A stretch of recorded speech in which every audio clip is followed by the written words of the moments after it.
Good morning. This is Jason Dean coming live at you again from Film Fanatic headquarters. It is 9:57 on a Friday, TGIF. It's vacation mode, so I don't really think of TGIF as the same thing, but I hope everyone's doing good. I hope everyone was treated really, really well by Santa Claus. Yeah, I've been overdosing on Christmas movies, and I watched like the last few days. I've watched so many movies. I was kind of like my eyes were like bugging out of my head. It was great. Watched a ton of movies yesterday. Christmas was really, really awesome this year. I mean, it was a white Christmas. Um, totally chill and relaxed. Ate a lot of food and a lot of delicious food and watched a bunch of movies. It was pretty awesome. Very, very, very chill. Very relaxing. Got some new movies for Christmas, uh, and I'm gonna definitely do reviews for these films when I watch them. And I also like part of my big tradition when it comes to the holidays, usually around holidays, especially with spending time with my folks. We watch a shit ton of movies, and so we watched like four movies yesterday. It was kind of intense. I went over early for like a late morning, early breakfast, and then we did presents after that, and then we had, and then we watched a couple of movies during the day, and then we had dinner, and then watched more movies after that. So it was great. But I got a bunch of movies that I'm really excited about, and I'm gonna be watching these pretty soon. All Blu-rays from Santa Claus. I got a movie that I've talked a lot about, and I absolutely love this movie. Probably my favorite movie of 2024. I got The Substance with Demi Moore on Blu-ray. This movie is just off the fucking charts. I've only seen this movie once. I saw it in the theater. I went into it really cold with my friend Aaron, and it was a super intense experience. So I've only seen this movie once. Um, got this really awesome Blu-ray. I can't wait to watch this. Probably my favorite movie of 2024, and probably my favorite horror film of 2024. Pretty phenomenal movie. Big time Cronenberg.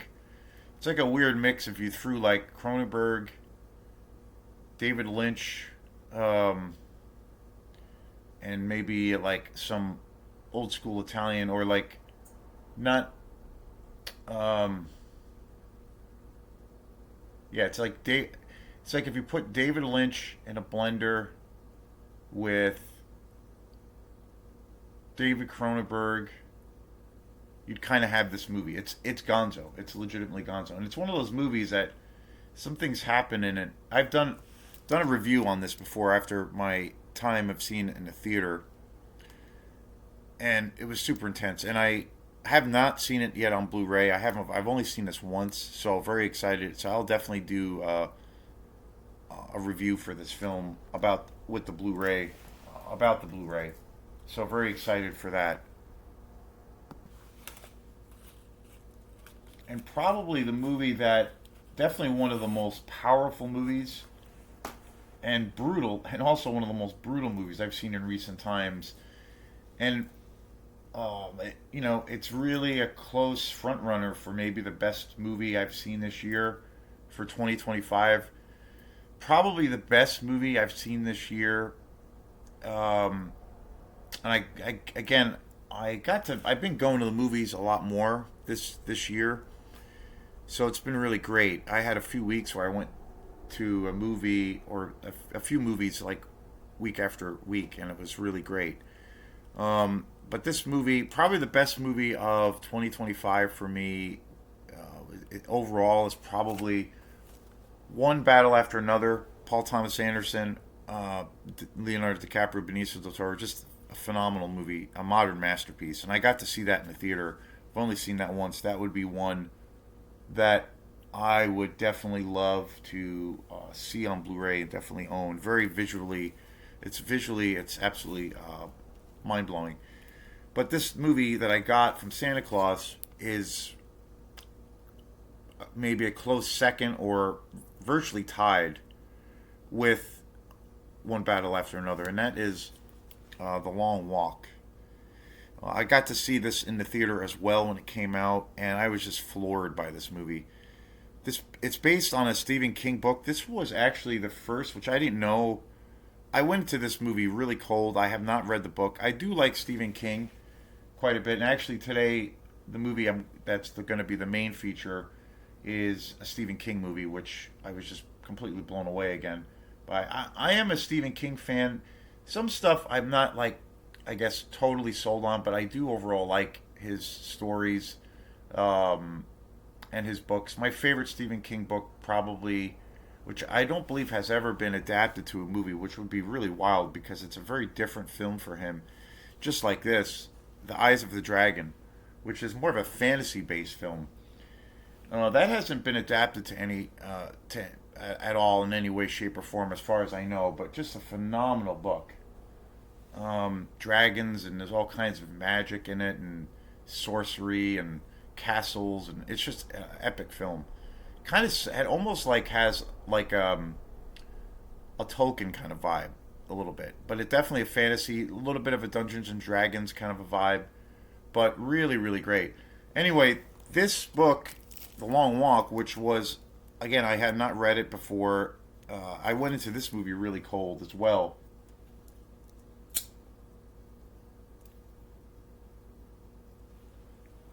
And I left the theater just kind of stunned after I saw this movie. Similar to even though a very different film, but in some ways kind of similar just because of the brutality. Because this movie is fucking brutal as hell. Like I was not prepared for that, and I didn't expect that when I went in to see this.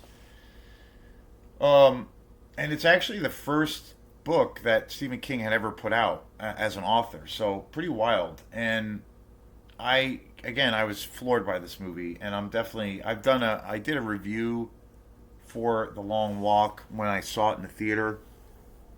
Only got a chance to see it once. It just came out on Blu-ray and DVD. I think it's streaming out there, and just absolutely phenomenal movie. Brutal as fuck too. The kills and like the whole kind of it's a dystopian film, and it's definitely like a drama. Definitely has horror elements and definitely science fiction elements. Oh man, just what a movie. Brutal as hell though. It's pretty depressing but yet beautiful at the same time. One of the most amazing scores too I've heard in recent time, film scores. So I'm really excited to get this to watch this on Blu-ray. Very very cool. And especially since I've only seen it once. So I'll definitely do a show on my on what it's like. Another movie which I have no idea what the hell this is, and it might be not so great. I don't know, but it's a movie called Feast. And it's weird. It's a horror film, like some kind of sci-fi monster movie. I'm not really sure. It's weird. It was produced by Wes Craven, Matt Damon, and Ben Affleck, which is kind of odd. And I guess this is like part of like a weird franchise. It might be super terrible and awesome at the same time, but I have no idea what this is. Never heard of it. But I'm interested. I'm curious. But I got this from Santa Claus too, which was very very nice. Um, and then this other movie I got, which I did see on Blu-ray when it came out, and I had some mixed things about it. There were things about it I really liked, but I am looking forward to seeing it on Blu-ray. I have only seen it once. Another movie that was adapted from a book, and that is Clown in the Cornfield. Kind of like a new school slasher film, but I don't know. I had some real mixed things about this movie. There were things about it I really liked, but I'm willing to give it another shot, and it probably would be pretty cool to see on Blu-ray. So I got this. So I'll do another review for this film as well. I've always had this. Well, kind of. It's just kind of been a thing I've done more or less how I kind of have always kind of formatted this channel, where I didn't really want to necessarily um, talk about movies that I don't like or give bad reviews for films or trash movies. I like to try to keep things relatively positive, and I don't use like the whole kind of clickbait thing to trash a movie or to like overly hype a movie. I try to just come from a sincere place, from a sincere experience when I'm talking about movies. And and again, I have such a huge respect for filmmaking because I at one point I actually tried becoming a filmmaker, and I've had a little, very little experience. I very little experience doing it, but I have done it, and it's super hard. Going through that experience, it really opened my eyes and gave me a whole new respect for the art of filmmaking because I feel like it's the greatest form of expression. I think it's the highest form of art. Me, just how I personally feel, and I think it's the hardest. To direct a movie is the hardest fucking thing that you can possibly do in the arts because of all of the different hats that director all of them has to wear, and then all of the moving parts. I've seen interviews, and I've said before, but like Ridley Scott in an old interview, I think when he was making Blade Runner or Alien, he was talking about the role of the director. It was like being a general in a war, and with my very little experience doing it, it really is that way. It's insane, and it's amazing that movies even get made because of the sheer amount of time that it takes, and scheduling, financial burdens, all of those things. But so I try to with this channel, I try to always give, I try to keep things more or less positive, and I try to focus on movies that I obviously really love, movies that I own, movies that I watch over and over again, all those things.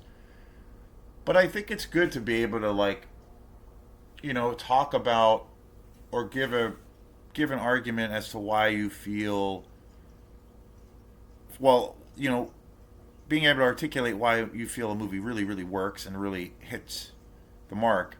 But then I think it's a really good exercise to be able to like dive in and analyze and talk about a movie that you feel personally doesn't work, and to try to like bring that to the table because I think it's a giving two different perspectives, and it makes you I think it gives you kind of that mental exercise you have to go through to give counter arguments, to a degree. So I think that's healthy. So I have changed that, and I do.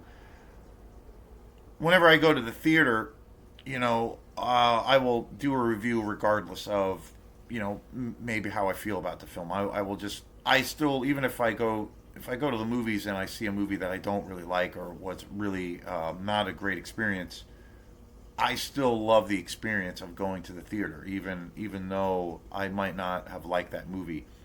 But I think it's good to try to like figure out, think about, take a deep dive into like, okay, what is it that wasn't working?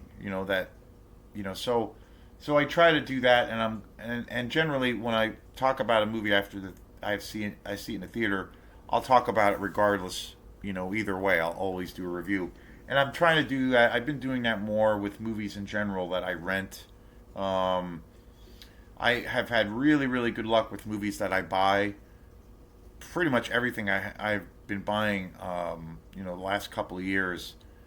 Maybe once or twice I've had a couple of clunkers, but for the most part, when it comes to buying movies I've never seen, it's they've all like knocked it out of the park.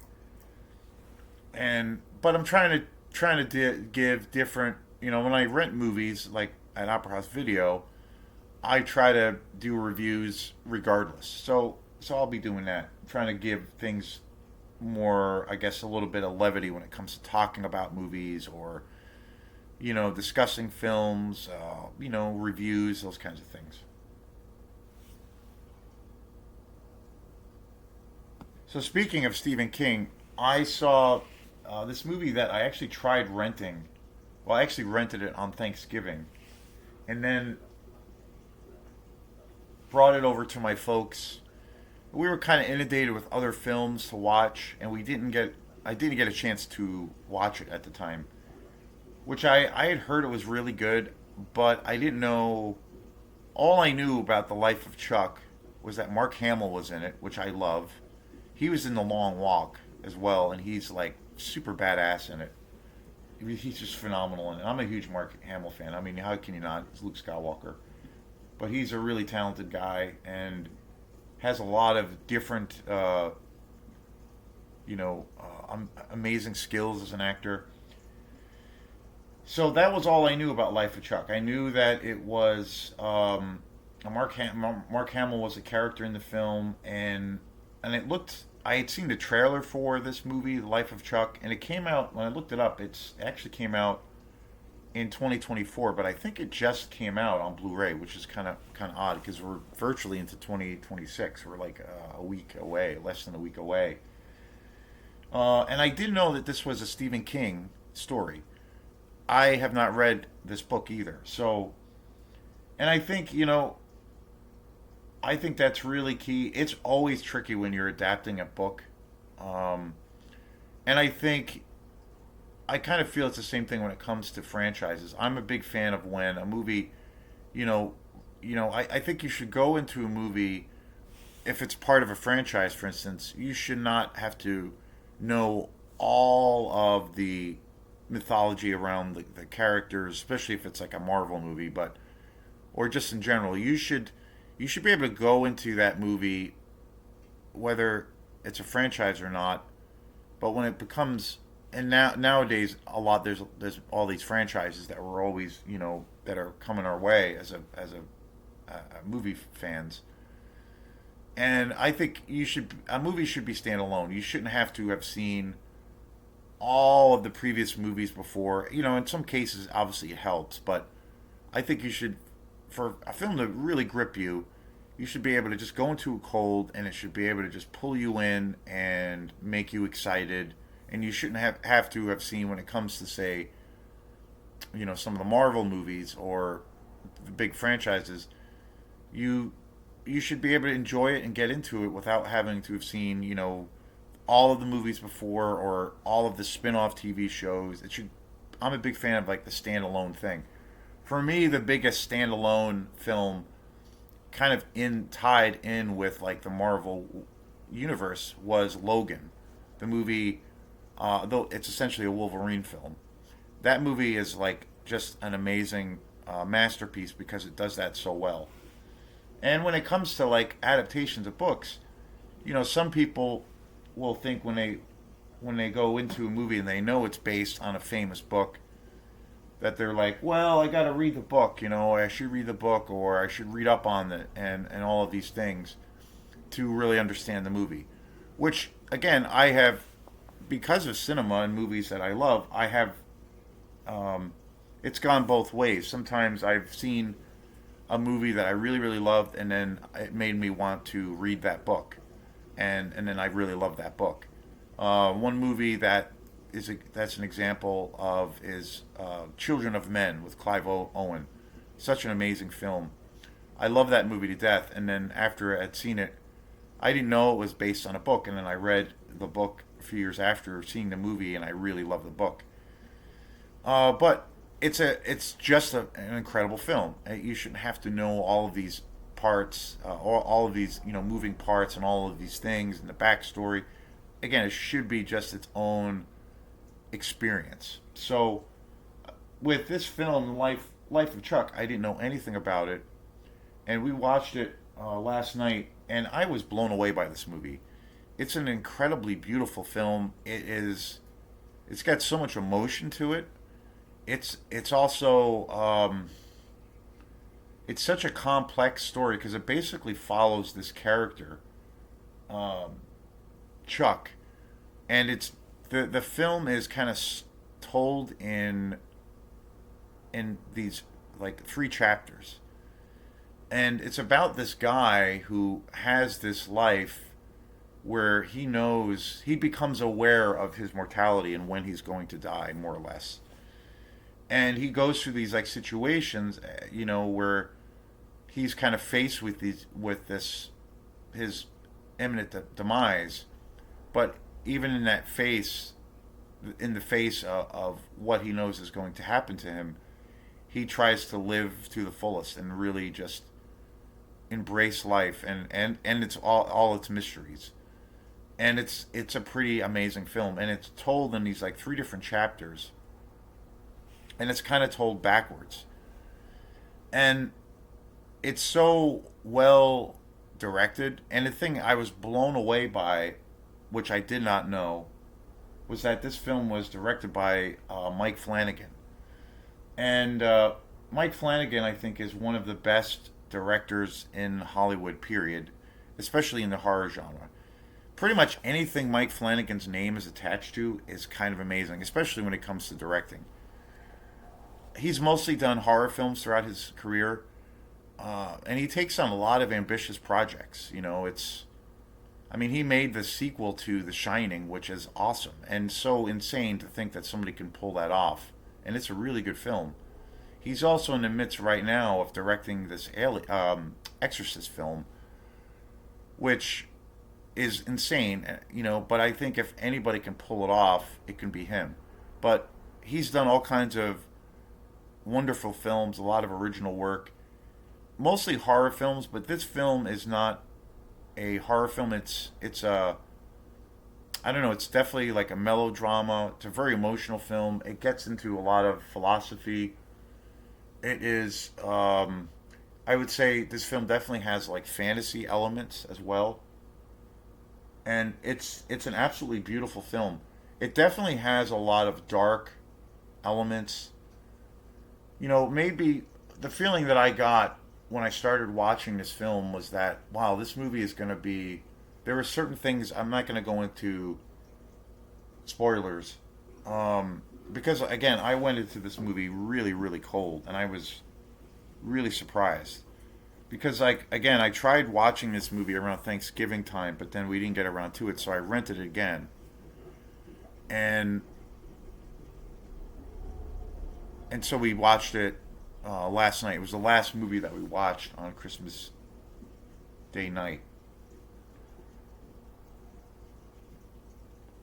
And when we were first watching this film, I felt like, wow, this movie is kind of bleak, kind of depressing.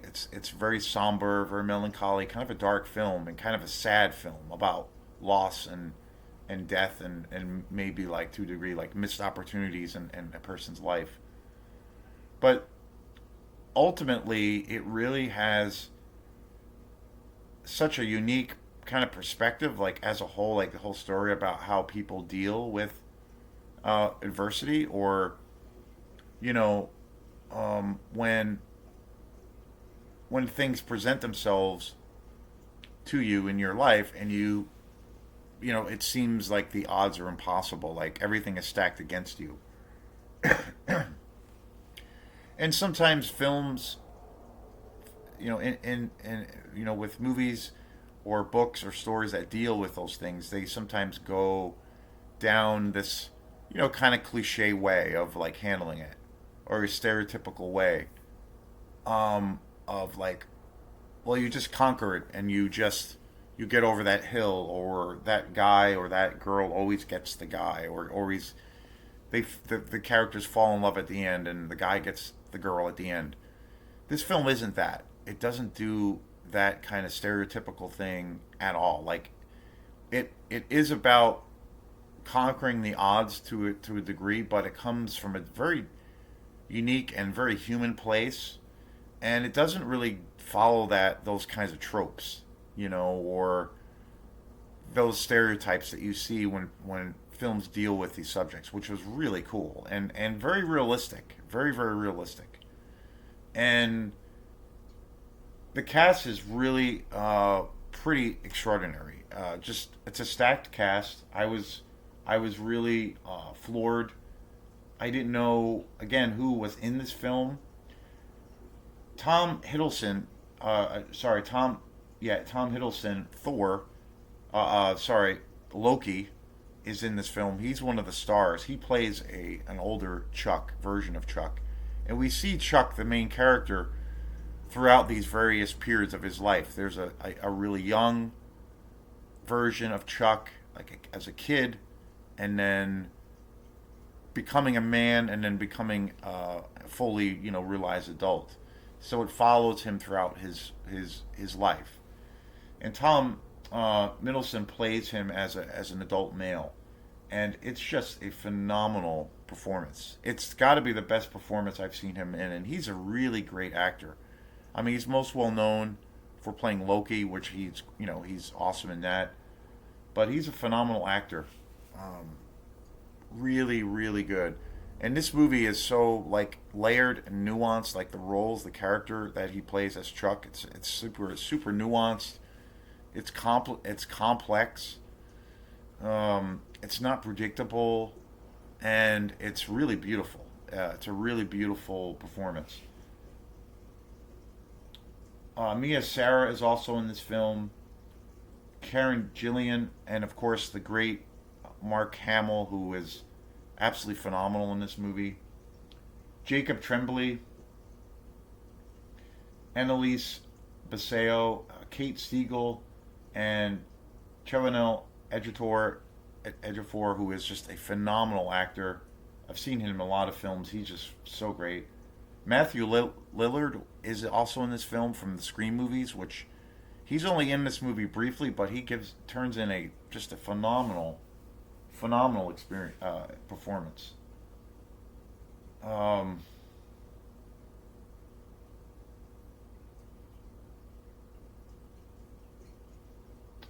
yeah, there's a lot of really cool Chuck's thing too. Like the one of the things that is really cool and beautiful about this movie is that Chuck is a highly skilled dancer. So there's like these, again, something so unexpected. But there are certain sequences in this movie where there are is all these really incredible dance sequences, and some of the music is just absolutely incredible. Um, I wouldn't say that this movie is a musical or a dance film, but it definitely has some of those elements. But it's handled so well, and it's so unique, and it's really beautiful. And the dialogue is super. It gets pretty deep. It really does. It's a kind of a profound. It's a profound movie. It's very moving, very emotional, and it does have a lot of darkness. There is a series of these tragedies that happen to Chuck in his life, and loved ones that mean a lot to him, or people that he is in a relationship with. And there are a series of events and things that happen that there is a lot of tragedy, um, and so but it's incredible where the story goes and how it handles loss and grief and adversity. It's a profoundly beautiful movie, and kind of similar to The Long Walk. I mean, I was kind of, in all honesty, I was kind of floored by this movie. I was really moved, and it was interesting because we watched this movie kind of late in the day. We had eaten a lot of food, and I was really pretty tired at that point when we put this movie in. We had watched a lot of movies, so I was like, kind of fatigued out. After about 3 or 4 movies, I can start getting a little bit spacey or tired. Plus, we've been eating a lot of food, and so I was kind of tired. I was kind of full, and and but this I was totally awake when I watched this movie. Like about 20 minutes into it, I was just like, "What? I didn't. Where did this movie come from?" And I was totally into it, totally absorbed, totally present the entire time. Really taken aback. And very similar to my experience from seeing The Long Walk, which is an incredible movie. Um, I mean, it really gives me a perspective on like, wow, Stephen King, when he's on as a writer. I mean, I have to say, like, there's been so many great adaptations of Stephen King films. Like I think probably when I think of Stephen King,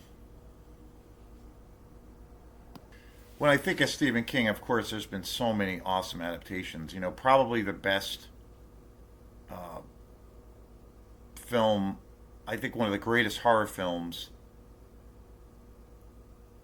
It's the original Pet Cemetery. I think that movie is amazing. I got a really beautiful adaptation or a version of that movie on Blu-ray last year. I've only seen it once, and I got to watch it again. But that movie is super awesome and generally scary. I think it's a general like when it comes to horror films, I think it's legitimately one of the scariest movies, and just amazing. The book is amazing. That was one of the first Stephen King movies. It might have been the first Stephen King movie I ever saw as a kid, and it scared the shit out of me. The Shining, of course, a masterpiece. Even though what Kubrick did was so incredibly different, because I think in that was like the rare case. That's a rare example of where I feel like the movie is superior to the book.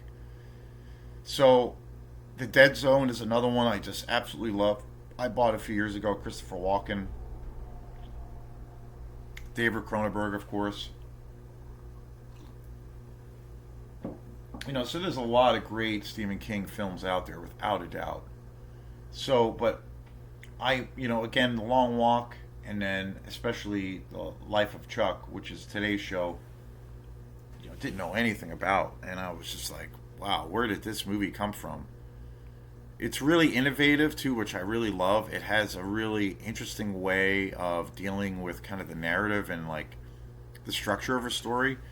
It's really unconventional, but it's so, I think, and again, this was directed by Mike Flanagan, who is just, one of the greatest, most talented directors around. And if this movie was handled by somebody who was not Mike Flanagan, this movie could be like pretty messy, and it could be um, maybe could maybe come across as like a Disney film, um, and and it probably, because of how it's told in a relatively complex way, it would be a lot. The dots probably would not connect as well as they do in this case. If it was not Mike Flanagan directing it, it would probably miss that mark. There is a film which I'm going to review where it was the example of that. Uh, this movie called Wildcat, that was directed by Ethan Hawke, and it also stars his daughter. Similar in some ways of a movie, to a degree. Has a pretty complex narrative. It tries to do something really, really different, and I feel like that movie really missed the mark because I didn't know. There were many moments in that time watching that film where it was all over the place, and there was nothing that I could. There were no, there was really no, there were no times where I felt like it was nothing was glued together. It's like it lacked a lot of cohesive things. But this movie does. Mike Flanagan does such a great job with Life of Chuck because again, it's a very unique way of telling a story. It has a lot of different elements, but yet the whole time I can totally understand and see the connection with how this timeline is working and the narrative. It's just it's so well done, and it's a phenomenal movie. First time watching it, didn't know really anything about it. I went into it really cold. Did not know Mike Flanagan directed it, but I was really, really, really moved by this movie. Very emotional. The Long Walk too is also a highly emotional film. But yeah, what a phenomenal example of some supremely fantastic storytelling. So definitely check out Life of Chuck. And again, before I close things out here, I want to thank everyone for all the Christmas greetings and cheer and comments, and it was really nice to hear. I did a big Christmas show. I always do big holiday videos for the channel. Big one for Halloween, really big one for Halloween, and then I do one for Thanksgiving, and then I do a really big one for Christmas every year. That's a tradition. So it was really nice to hear a lot of cool feedback and a lot of cool Christmas cheer coming my way. So I really appreciate all the love. Yeah, pretty awesome. So thanks again, and I will be doing a I will be doing reviews for the other films that I also rented. There's three other films three other film videos coming your way in regards to those movies. So, got a lot of movies to talk about. So I'm excited. And but thanks again, and have a great day. Peace.